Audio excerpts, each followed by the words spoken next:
Welcome to Kerr 9000's Horror House. So the thing that most people will know about The Crow is that it is the last film of actor Brandon Lee, the son of Bruce Lee. They will know that Brandon died on the set and that it had something to do with a gun, and quite often people will try to say that the film was cursed. Now this is weird to touch on in a review, but I just want to say Brandon Lee died due to a horrible accident, a series of events which could have been avoided and which are often debated. Some say real bullets were modified into blanks, others say that a dummy bullet had lodged in the barrel and was shot out by the next dummy bullet. But the long and short of it is that, at least to me, the production was underfunded and an adequate amount of money was not spent on safety measures and checks, and this led to Brandon's death. Michael Massey, the actor holding the gun, is somebody I feel really sorry for. It must have felt terrible for him to have fired this gun, believing that it would do nothing but provide a good shot for the film, to then learn that he had in fact played a part in a man's death, and apparently it did haunt him until his own death. Leaving this sad part aside to talk about the actual film itself, it's a brilliant film based on the concepts introduced in an equally brilliant comic book.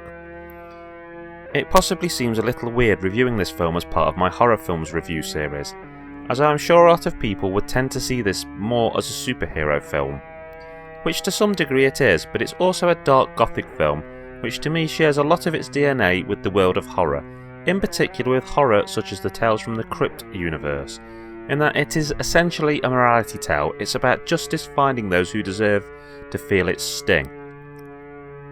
So in that way I see it very much as a horror movie.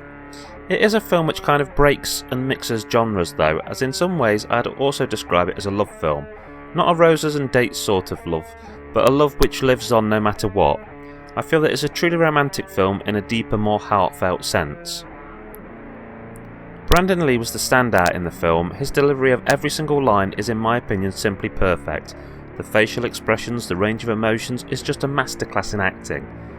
He can go one moment from being the living embodiment of rage and vengeance into displaying this soft, gentle, almost heavenly sense of compassion.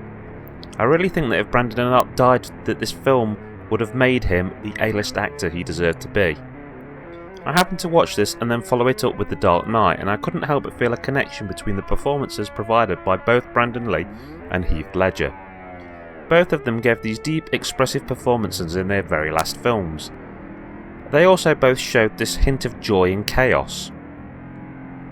All of the actors in this film do a very good job in their roles, and if I was to give props to anyone else in particular, it would have to be Ernie Hudson. He just plays such a likeable character who you can really root for.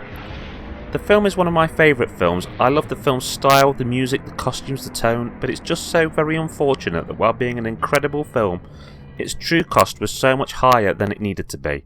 The budget might have been very low for the quality of the film, but the true cost of the film was too high a cost to pay, because the true cost of this movie was the life of a man who was not only a fantastic actor, but by all accounts was also a fantastic human being. Rest in peace, Brandon Lee. I'd hate to end this review on a sad note, so I'll end it by saying the only words that come to mind. It can't rain all the time.